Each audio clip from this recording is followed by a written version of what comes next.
So I want to welcome you to our fourth and final panel of this year's Tanner Conference, the panel on public shaming.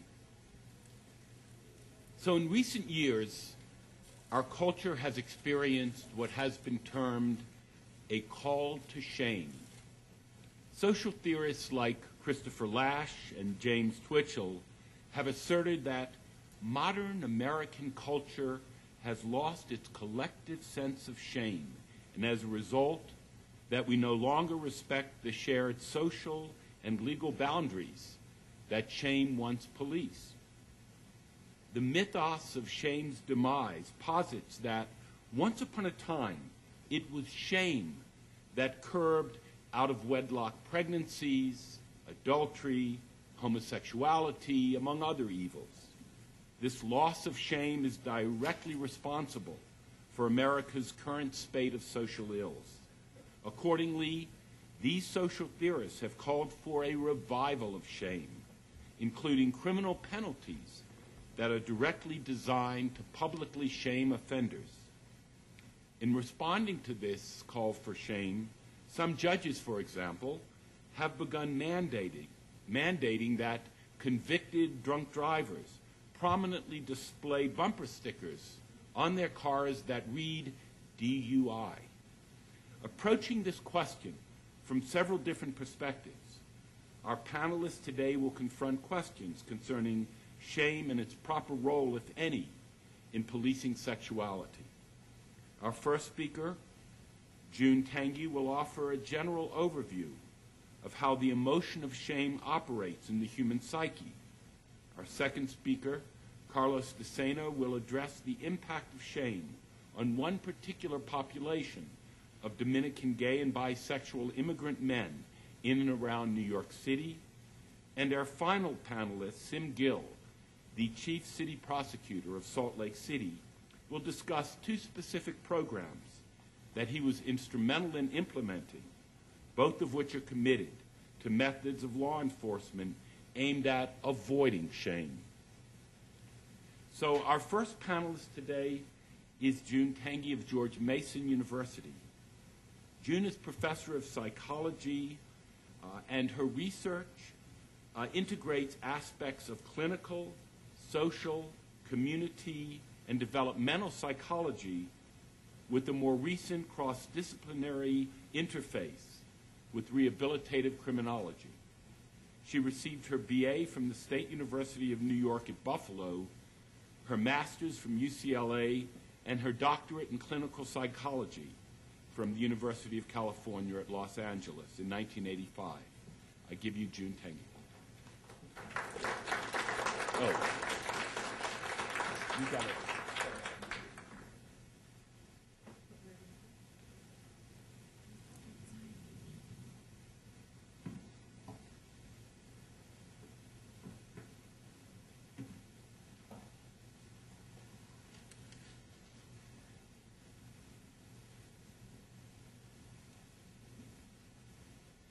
Thank you. It's an honor to be here. The issue of shame has been woven in and out of many of the wonderful presentations that we've heard over the last 3 days. Most of the discussion has focused on shame experienced by victims, particularly GLBT victims, of physical and interpersonal violence. Less has been said about the role of shame among the perpetrators of this violence. I've been conducting research on shame and guilt for the last 22, 23 years or so, not specifically about among GLBT individuals, but more generally among community samples of children, adolescents, college students, and adults from all walks of life, more recently criminal offenders. And here's a brief summary of what I've learned in those 2 decades and how I think it pertains to the topics that we've been discussing today.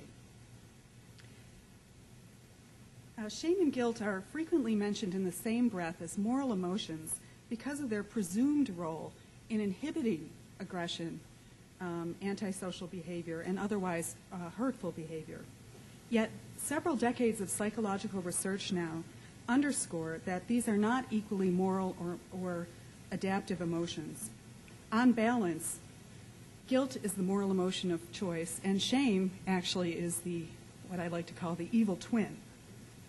Unfortunately, sexual minorities are twice vulnerable to shame. They're vulnerable to their own feelings of shame, and they're also vulnerable to the consequences of the shame of other people, particularly perpetrators' shame, I think, is what fuels episodes of violence against sexual minorities. So what's the difference between shame and guilt? If you're not sure, don't worry. Neither was I when I first started doing work in this area. In a nutshell, when we feel shame, we feel badly about ourselves. When we feel guilt, we feel badly about a specific behavior. So there's a difference in focus, a difference in emphasis. It's the difference between how could I have done that versus how could I have done that. And research has shown that this emphasis, very subtle, different emphasis on self versus behavior, gives rise to very different phenomenological experiences. Feelings of shame involve a painful focus on the self, the humiliating sense that I am a bad person. Such shameful humiliation is typically accompanied by a sense of shrinking, of being small, by a sense of worthlessness and powerlessness, and by a sense of being exposed. In short, shame is a debilitating emotion that makes people want to hide their defective self, to sink into the floor and disappear. Contrast this with feelings of guilt that involve a focus on a specific behavior, the sense that I did a bad thing. Because the focus is on a specific behavior and not the self, guilt doesn't affect one's core identity or self-concept. So there's less cause for defensiveness and less cause for retaliation. Instead of that sense of self-diminishment that accompanies shame, in guilt, people feel a sense of tension, remorse, and regret over the bad thing that was done. And this sense of tension and remorse often motivates reparative action. Now, feelings, unfortunately, of both shame and guilt frequently arise in the context of sex and sexuality. People may feel guilt for having behaved unfaithfully vis-a-vis a committed partner. They may feel guilty for having caused someone physical or psychological distress as a result of a shared sexual activity. But one's sexual orientation is an enduring, emotionally charged, fundamental part of the self, so people are more apt to feel shame in connection with a sexual orientation that is rejected or stigmatized by others or by the self. And here are some of the problems that I think are faced by GLBT victims who are subjected to public rejection, shame, and humiliation on a weekly basis. First of all, phenomenological studies consistently find that shame and guilt lead to contrasting motivations or action tendencies. Guilt typically leads to reparative action, confessing, apologizing, undoing in some way the harm that was done. Because I think guilt presents a manageable problem. It's reasonably easy, relatively speaking, to fix a bad problem or to remedy it. Shame typically leads to attempts to deny or hide or escape the shame-inducing situation because what's at issue is a bad, defective self. And as everyone knows, it's much harder to change a self than it is to change a behavior. This means that chronically shamed individuals are vulnerable to living a life marked by secrecy and isolation. And this brings me to the second area of research of central relevance to victimized GLBT youths and adults. Research consistently shows that shame and guilt are differentially related to psychological symptoms. And this is one area, one of many, where Freud was wrong. Guilt is not at the root of all neuroses, but rather proneness to shame-free guilt has been shown repeatedly to be unrelated to psychological symptoms. Guilt-prone children, adolescents, and adults are not at increased risk for anxiety, depression, and low self-esteem. Shame is the culprit here. Across individuals of all ages and from all walks of life, we found that proneness to painful feelings of shame is associated with a range of psychological symptoms, including anxiety, depression, low self-esteem, eating disordered symptoms, symptoms of PTSD, substance abuse in a major way, and also suicidal ideation and suicidal behaviors. And this, I think, really converges with the findings discussed by a number of the speakers yesterday. I think there's no doubt that reducing shame will certainly enhance the health and well-being of GLBT individuals. Now I want to turn to the perpetrators of physical and emotional violence against sexual minorities. What's up with these perpetrators? Why do people care so much about what other people do? Why do some people invest so much effort in trying to determine other people's sexual orientation and preferences? Why do some people then further invest so much additional effort and emotion in evaluating them? In the extreme, why does a stranger's sexual orientation elicit such anger and violence in some? Well, simply put, ambiguity is uncomfortable and unwelcome, especially ambiguity that touches on a fundamental, special facet of the self, one's sexuality. Now, people's attitudes about what constitutes normal, socially acceptable sexual behavior is actually much less rich and much less diverse than the reality. Research indicates that human sexuality is characterized by considerable variance, a great deal of variance, and that heterosexual and homosexual orientations more closely resemble, if anything, a continuum, or more likely a multidimensional space, as opposed to two qualitatively distinct categories. There's a certain segment of the population that has a fairly narrow and rigid notion of what kind of sex and sexuality they find acceptable. However intolerant, like the rest of the population, the shape of sexuality in this segment of a more narrow-minded population is also apt to be characterized by variance. Those who adhere to narrow definitions of morally acceptable sexuality and whose own sexual self falls outside the bounds of those acceptability are especially vulnerable to feelings of shame. Shame about their sexuality, shame about their core being.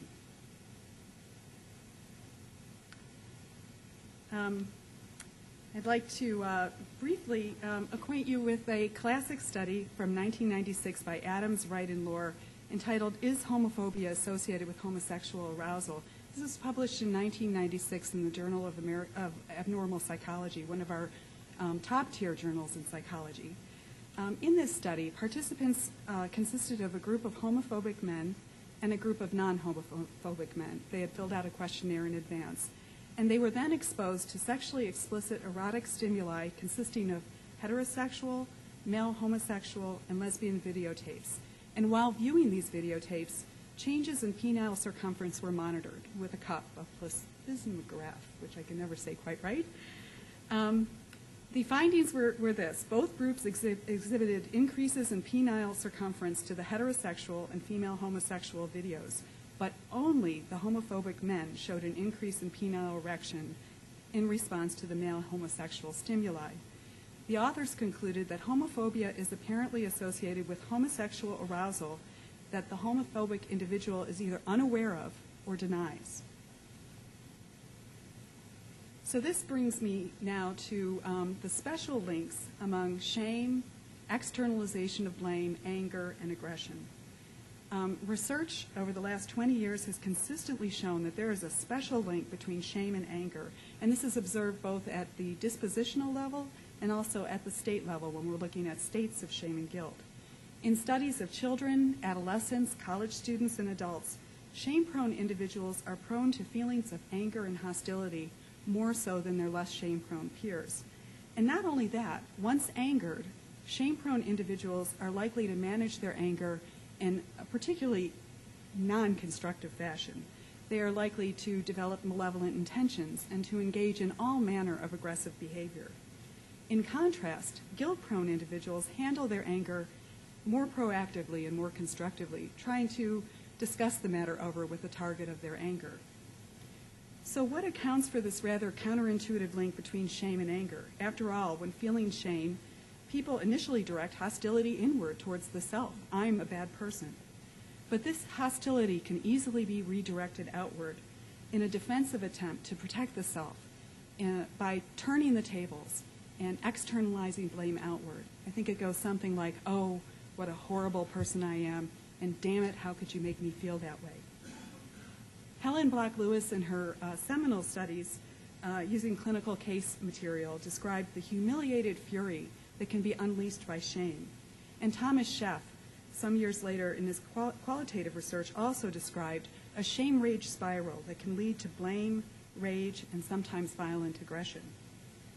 Taken together, these results suggest that sexual minorities who symbolize the rejected sexual part of other self provoke anger and aggression because of hidden feelings of shame on the part of perpetrators who are uncomfortable with their own sexuality. Well, what to do about this?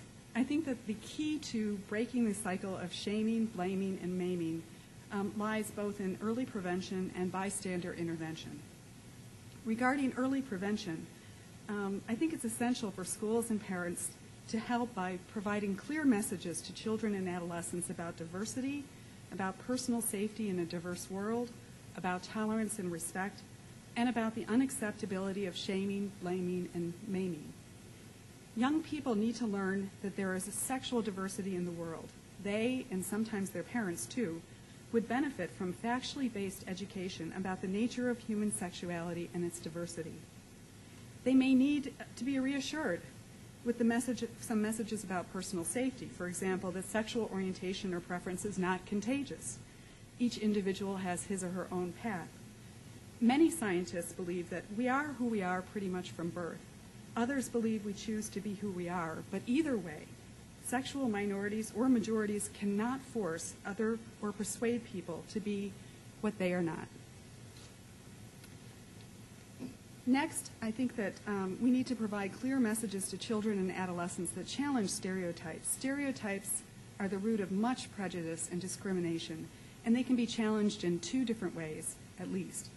First, by educational programs that underscore that there's diversity within diversity, but most effective, familiarity challenges stereotypes.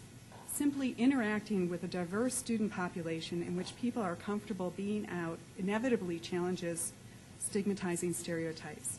And I think this is where the Gay Straight Alliance student groups can be especially helpful. And also, maybe, and this is now, I'm putting it on I think I might be one of the few straight soccer moms here who studied shame and guilt for 22 years. But I think I really would like to encourage efforts to reach out to PTAs, who often have a lot more flexibility than school administrators. There are plenty of us straight soccer moms who are really horrified to hear about the kind of violence and bullying that has been discussed here, and who really could be a very valuable resource in making real changes, real meaningful changes in our public and private schools.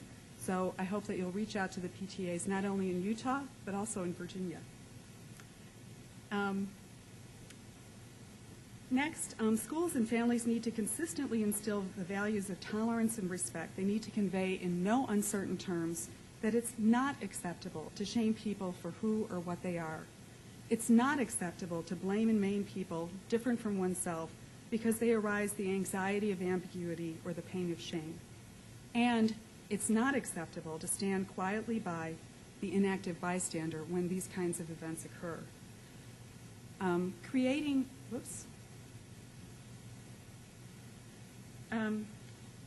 Creating an environment of safety, tolerance, and respect is everyone's responsibility, and there are many ways to intervene. I was really struck by one possibility vividly portrayed by the PSA that David presented yesterday. Another possibility is addressing homophobic bullies directly in a firm but compassionate response toward the perpetrator. My favorite, for example, would be something like, "Hey, buddy, it sounds like Bob's sexuality is making you uncomfortable. Let's leave him alone, and we can talk about it." Gay, straight, young, old, a safe environment is something that we can all contribute to. Thank you.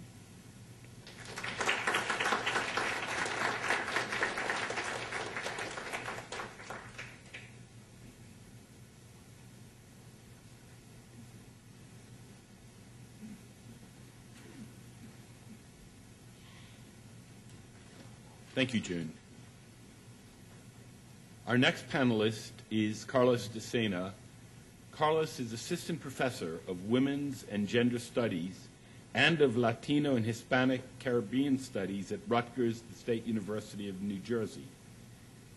His areas of interest include cultural studies of the Americas, migration and immigration, gender and sexuality, and interdisciplinary approaches to the social sciences.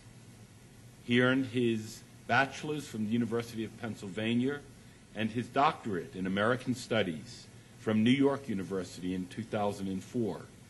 His book, Tacit Subjects, Belonging, Same-Sex Desire, and Daily Life Among Dominican Immigrant Men, is forthcoming from Duke University Press. I give you Carlos Decena.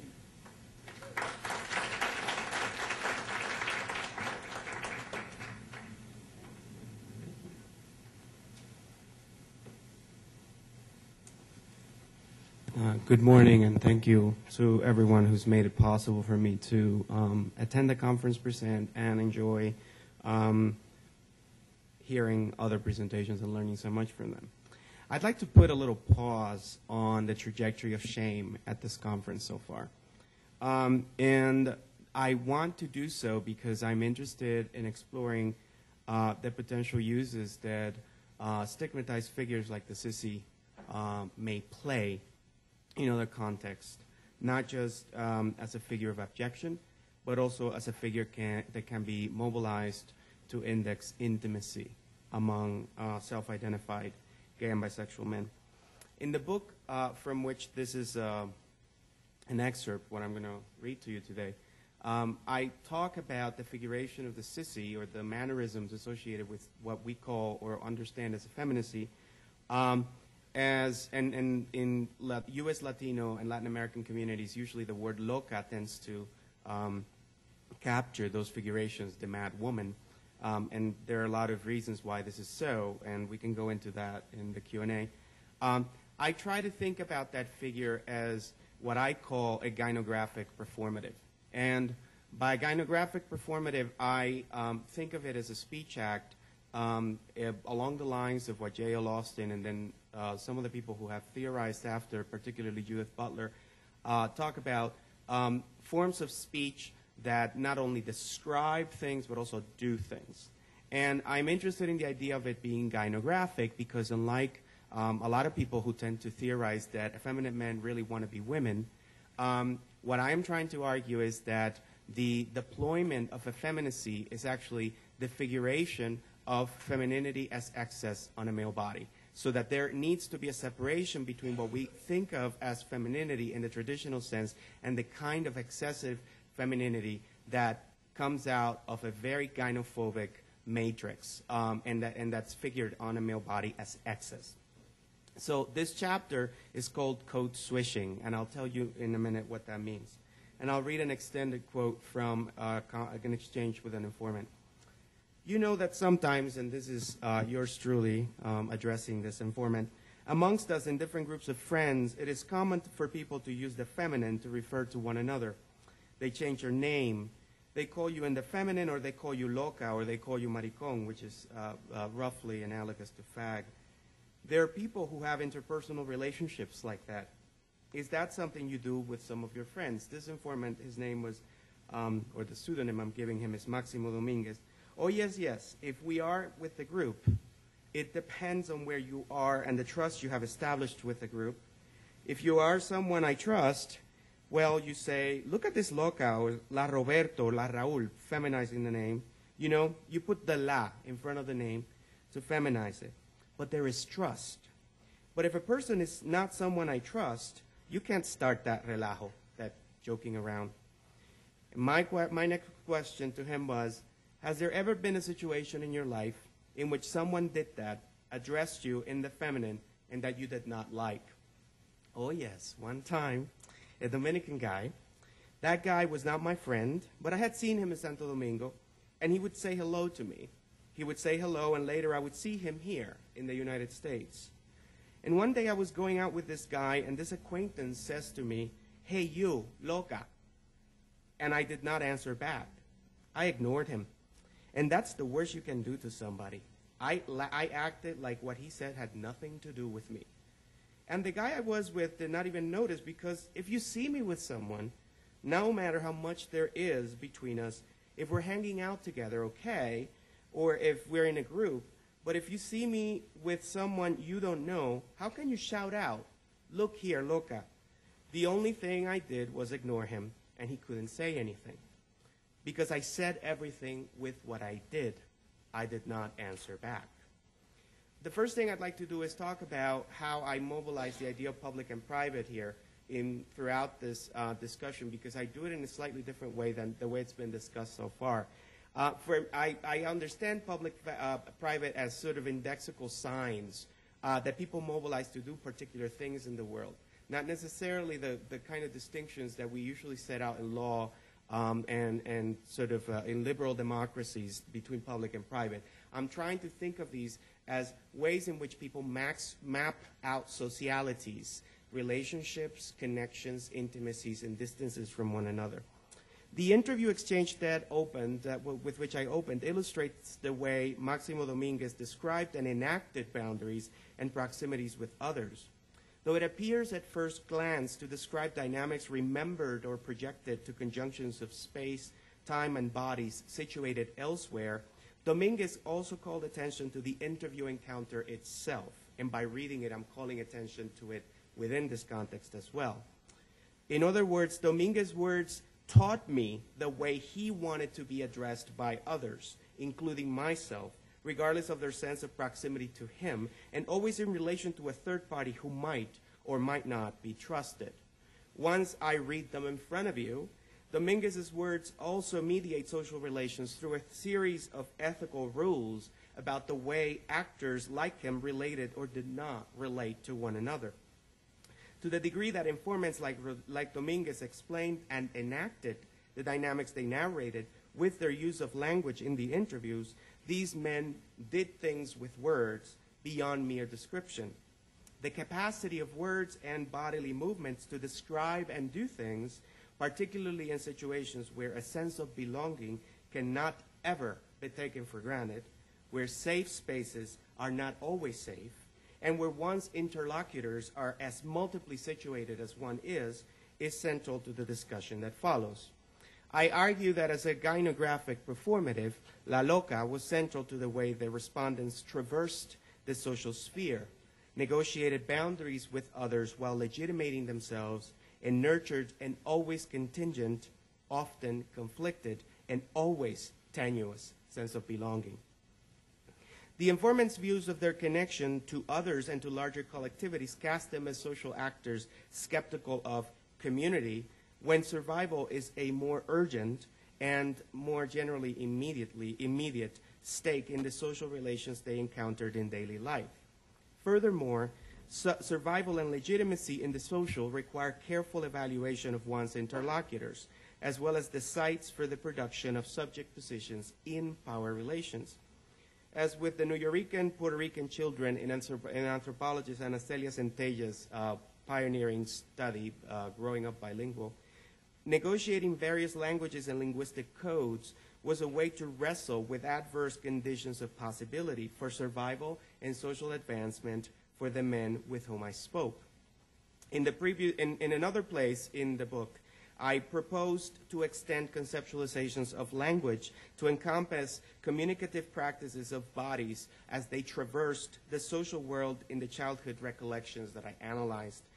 The task that I have before me is to extend and broaden this analysis, and I'm going to do it here mainly through an extended discussion of this particular scene with which I opened, to account for the politics of intimacy, respect, and belonging among the men I interviewed. Although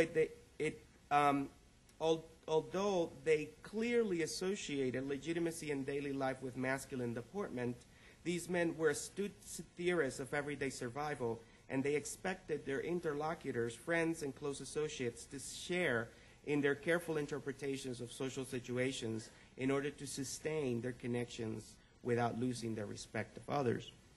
Attention to the dynamic exchanges of verbal and bodily codes of multiply situated social actors in daily life demands an analysis of the political stakes in quotidian interactions and analysis of these men's collaborations with others in producing competent interpretations of the situations they faced and of their social locations. Code switching names communicative practices the informants deployed to engage the world and the others who surrounded them. Like code switching, Code swishing references the ability of speakers to mobilize and circulate specific and recognizable signs to communicate with interlocutors who possess the requisite literacy to interact as speakers. What makes this coinage useful here is that it implicates gender dissent in the invocation of la loca, or the humor of mariconeria, sort of gay humor, associated with that performative as a communicative practice with polyvalent expressive potential in daily life. La loca may be the target of ridicule, but also often is a performative invoked to index proximity and effective intimacy. In this sense, then, what I am underlining here is the poverty of models that uphold the objection of the sissy as lending coherence to hegemonic masculinities, heteronormative or homonormative. Though still influential, these models miss the extraordinary elasticity of the figure of the sissy and other signifiers like it. The word swish, as an intransitive verb, means, quote, to move with a hissing or whistling sound as a whip, or to rustle as silk. As a noun, it is, quote, used as a disparaging term for a homosexual man, unquote. To be more precise, swishes in the mid-20th century United States were gay men, quote, who appropriated female gender mannerisms as visible markers of their sexual identity, unquote. To move, hiss, whistle, rustle when one moves.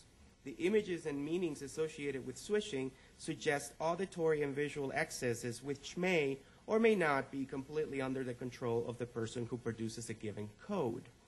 Switching codes suggest a somewhat mechanical turning on or off, an activation or deactivation of signification in social practice. Though astute analysts of code switching, like Centella, deftly developed their interpretations of the phenomenon as response, challenge, and engagement of specific social-political conditions. Apart from implicating the embodiments of gender dissent in daily life, there is no such thing as sovereign intentionality in the practices of code switching I analyzed below. And what I want to underline here is that there is a willfulness to attempt to deploy these codes in very specific ways, but they are constantly misfiring, and I'll explain what that means. And it's because of that that I want to underline the swishing, the sort of sliding, as opposed to the switching, which involves the sort of voluntaristic turning on and off.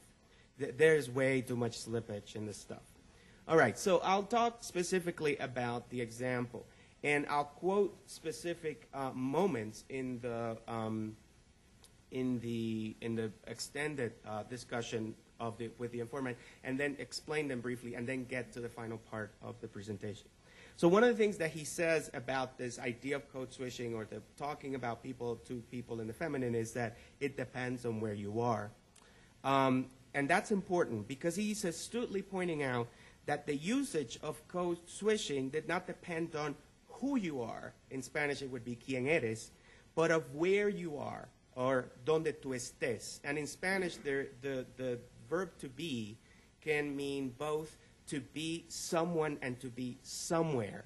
And I want to be emphatic about the being somewhere as being what we need to pay attention to, because it's very important here. This was not a naive reference to a physical view of context, but rather an allusion to the conjunction of temporality, spatiality, bodily contact, and shared effective resources that result in being, or in Spanish, estar, being somewhere, what I call a scene of interaction. The second passage is one where he says, you put the la in front of the name to feminize it, but there is trust. So it's not, you don't put the la there just randomly. It has to mean something. As a gynographic performative, La Loca materializes relations that connect various social actors through temporally, situationally, and interactionally specific and interarticulated subject positions. So the expression, the usage of this is really an expression of proximity and of trust. And if that's not there, then you can't really use it. You can't really deploy it. And there's a constant question about, do you let a straight identified person, and under what conditions might you let a straight identified person actually deploy these codes? It's usually a no-no, but there are conditions in which this may be situationally appropriate.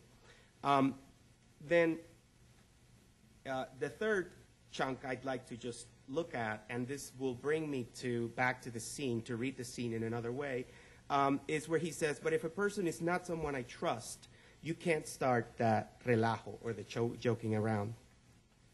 Like Dominguez, many of the men with whom I spoke revealed awareness of the need to discern where it was appropriate and where it was not appropriate to use mariconerias to interact, or the sort of gay joking, if you will, to interact with other people. If there is no trust, there is no joking. Appreciating the conceptual frames that he brings to the evaluation of social interactions helps understand his view of the operations of the social and the way one connects with others within it. These are views echoed in the commentary provided by other interviewees, and they offer clues about the way some of these men understood and engaged the social. One's viability as a male subject in power-laden relations depend on projections of seriousness that garner the recognition and respect of others. In a classic article, anthropologist Anthony Lauria argues that in order to command the respect of others, actors must project proper demeanor in ways that are publicly recognizable. In addition to demonstrating deference towards others, as he writes, quote, one shows that one has sufficient regard for one's self to be allocated a self in society. In this model of sociality, the self does not surface from an individual. It is not a projection of an internal ontological truth of being. Rather, it is allocated to someone. Once an actor, demarcated in Lauria's reading as a man, demonstrates that he abides by a specific ethical and normative regard of the self. Now, I want to get to the last little chunk, which revolves around his refusal to respond to the call of this other person. So this is a scene that I encountered a lot, and it's partly why I bring the particular excerpt from this interview illustrates in a rather stark way these encounters and missed connections that people had with one another, where they misunderstood one another, and where the person who was called by the interlocutor felt that he needed to put that person back in their place in one way or another. The way that this guy does it is by not responding. This scene suggests the importance of heeding J.L. Austin's advice that an examination of the scene of the utterance is crucial for a full grasp of a performative success or failure in doing something in the world. In this way, Austin's view helps revise the Althusserian scene of interpellation, which some people may be familiar with here. In Althusser's frame, subjects are inaugurated into subjecthood through the operations of ideology in the famous allegorical scene of the call issued by a figure of authority. And in his allegorical scene, he offers the example of a cop who calls out, hey, you there, that is recognized by the individual walking down the street and after hearing the call, and then turns around, quote, believing, suspecting, knowing that it is for him, recognizing that it is really he who is meant by the hailing.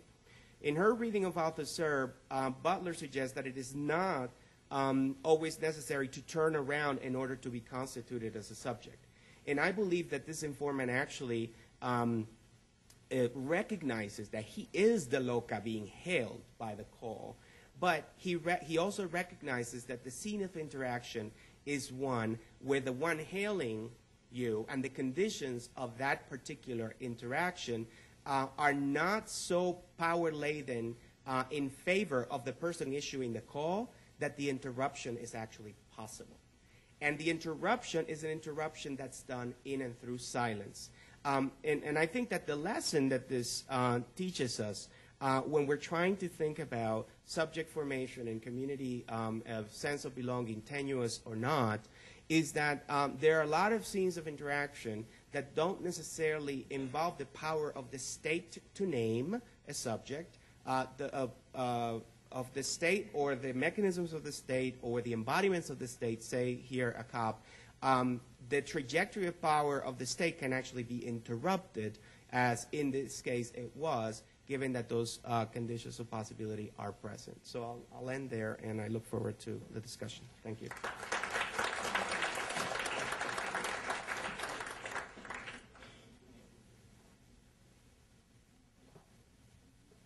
Thank you, Carlos. Our final presenter this morning is Sim Gill. Sim serves as the Chief City Prosecutor for Salt Lake City, Utah. He has prosecuted in the areas of white-collar crime, environmental crimes, and the sexual exploitation for profit cases. Most recently, he has been involved in issues of therapeutic justice, criminal prosecution, and alternatives to prosecution. Among his many accomplishments, he served as chair of the Salt Lake Area Safe at Home Coalition, as co-chair of the Salt Lake County Criminal Justice Advisory Committee, and as a member of the Mayor's Coalition on Alcohol, Tobacco, and Substance Abuse. He received his BA from the University of Utah and his law degree from Northwestern School of Law at Lewis and Clark College in Portland, Oregon. I give you Sim Gill.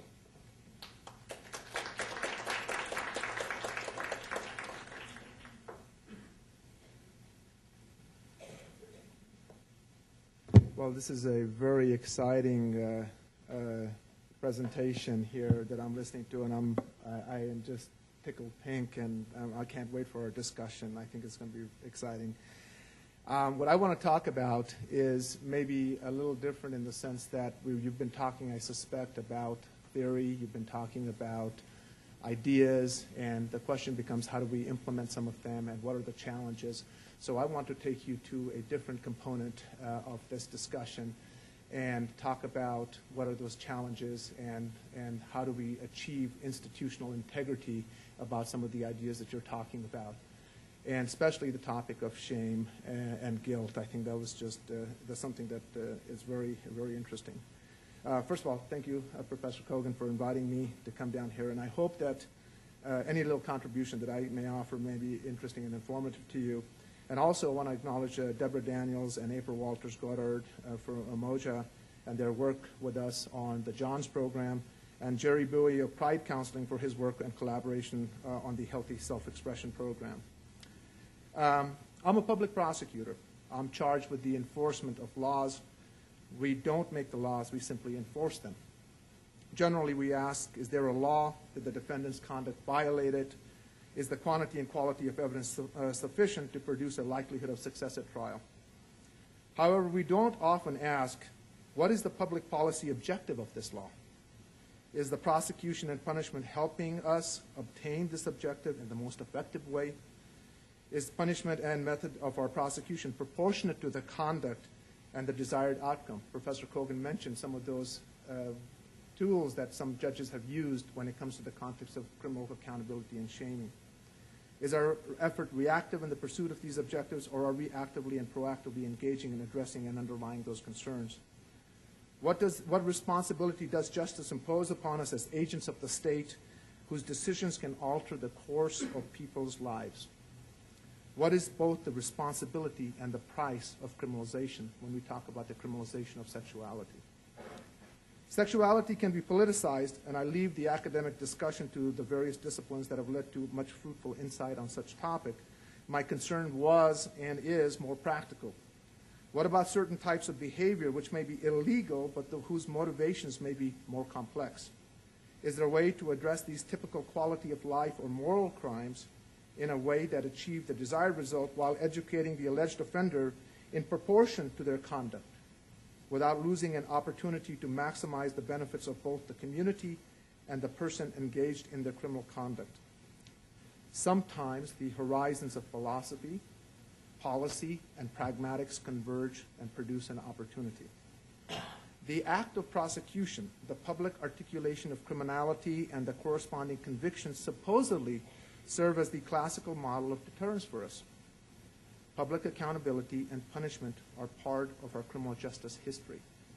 Shame is a very important component of that history within our culture. 10 years ago, the prosecutor's office was challenged to explore new paradigms of prosecution as alternatives to incarceration. And at this time, the office began to explore various ideas about not only what are the mechanics of prosecution, but also the purpose and responsibilities of prosecution. We began with the premise that when crime happens, it causes injuries to victims, offenders, and the communities where crime occurs. and justice is the repairing of all those injuries if we're going to engage in blameworthy conduct. In the deliberations that followed for the Salt Lake City Prosecutor's Office, we adopted a notion of smart prosecution, and we tried to get away from this zero-tolerance approach that we often see in criminal justice when it comes to these moral crimes or crimes of sexuality. There were several factors that informed our decision. For example, we were, after the fact, responding to criminal conduct, and we said we were going to actively and proactively engage in the conduct if we start to treat individuals who commit crimes as persons rather than objects to be prosecuted and to be jailed. We started to focus on the notion of proportionality. When it comes to moral crimes or sexual crimes, what was proportionate to the conduct being prohibited? Proportionality lends integrity to the notions of credibility and fairness in the prosecution. And we had to reject notions of aggression and paradigms of aggressions which were inherently available to us as tools as prosecutors. The one-size-fits-all approach has been a disaster in what should be a human interaction when we talk about moral crimes. This type of an approach de-emphasizes the individual, the human factor, and overemphasizes the system, the institutional factor. And finally, if the objectives of prosecution, when we talk about moral crimes in this sense, is to serve as a deterrent to criminal conduct, then it was important to see if the methodology we were using was appropriate in achieving those ends. If there was a better way of doing it, were we using it? And if not, why not? So we have created these different approaches, but the two specific programs that I want to talk about a little bit and lay the groundwork for our discussion were the Johns program and the Healthy Self-Expression program, which were created to address two very specific areas of prosecution that have historically not found much success in the traditional models of prosecution. The Healthy Self-Expression and Johns programs both focused upon criminal conduct that engaged in anonymous sexual contact. Both actions were public sex acts involving often a population that did not fit the traditional definition of a criminal participant. Both populations of offenders were male. Both populations of offenders were individuals from a diversity of backgrounds in education, level of income, religious belief, marital or committed relationships. Both often had minimal criminal history, and majority of them had, and if not most of them had, enjoyed fairly secure structures of collateral support. So what I mean is stable jobs, family, friends. The most significant common denominator between the two populations was the unbearable stigma of public shame attended to the conduct and the need for absolute secrecy about the nature of the conduct. Both groups feared discovery, humiliation, and the risk of ruin of their personal and professional lives. Our specific models took both populations and rejected an approach that was based on shame, humiliation, and fear, and created two models that focused upon respect, education, and human dignity. It rejected a conversation of humiliation and judgment and replaced it with an opportunity to explore the complexity of their choices, of their individuality, the impact on their self, and the incongruence that was created in them personally, ethically, and philosophically. This required not only a creation of a program, but a process that was not seeking to be intrusive or publicly humiliating. Our approach was contrasted with other comparative approaches of shaming and humiliation that were part of our menu of choices as an institution, but which we consciously rejected. For example, there are jurisdictions where offenders' names and pictures are put in local newspapers or billboards. In some places, individuals engaging in public sex environments are filmed, but not immediately arrested, letting them drive away, following their car, getting their license plates. Building this up to a public roundup where the local television cameras are called out, and in tow they go to their workplaces, to their homes, to their churches, and publicly grab them and arrest them publicly to maximize the effect of shame and humiliation. There have been approximately 1,000 men that have gone through both of our programs, with approximately 500 in each one of the programs. The process has been both enlightening and refreshing, in that both programs had almost a 98% graduation rate for those who have participated. It has less than a 10% recidivism rate compared to other probation programs, which have traditionally ranged from 50 to 60%. It has produced more holistic and satisfied experiences for those who have participated in the program. Finally, it has helped them to preserve a sense of personal dignity that has not been shamed or destroyed in the process of accountability. So in the remaining time, let me talk a little bit more briefly about the Healthy Self-Expression program, and we can talk about the other program as in our part of our discussion. So what is Healthy Self-Expression, and why did we create it? And I want to sort of talk about the institutional responsibility and also how we can take alternative means to address issues which are of concerns to all of us as citizens.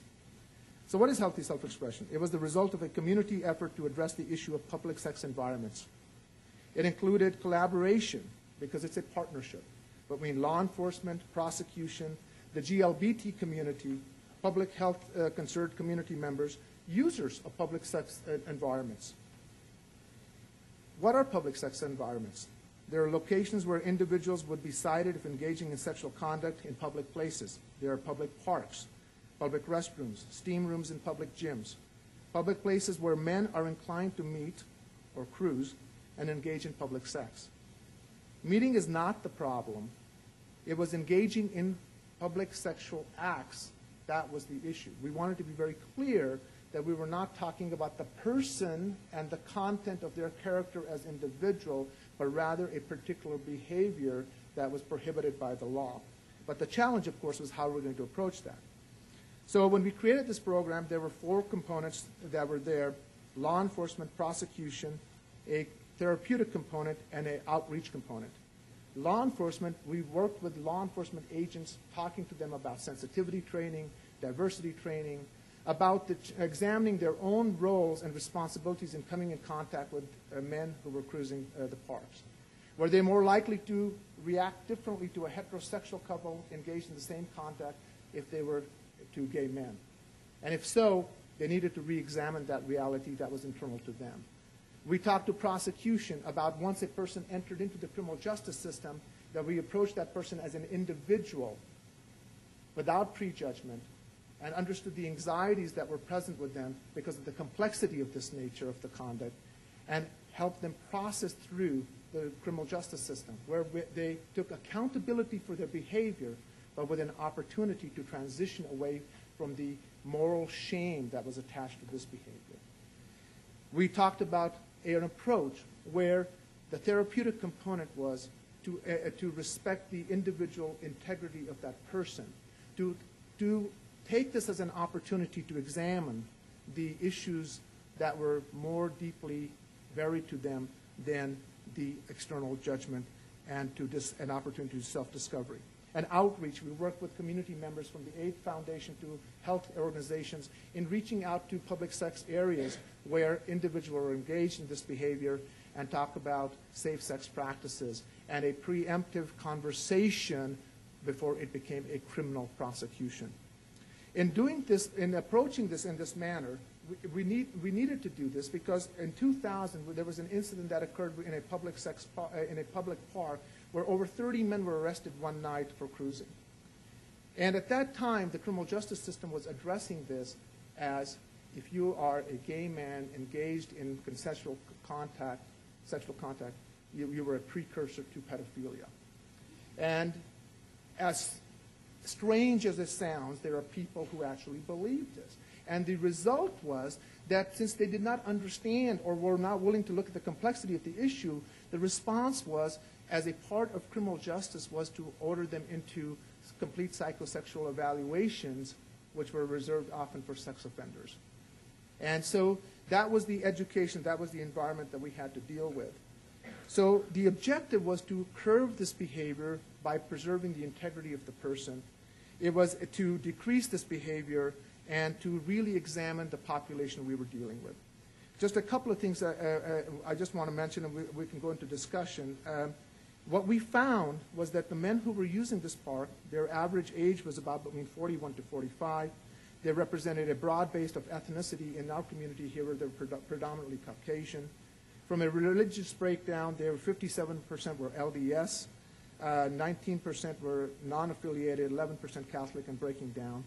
Sexual orientation at the time of intake, I self-identified as gay, 53%, 20% identified as bisexual, and 27% as straight.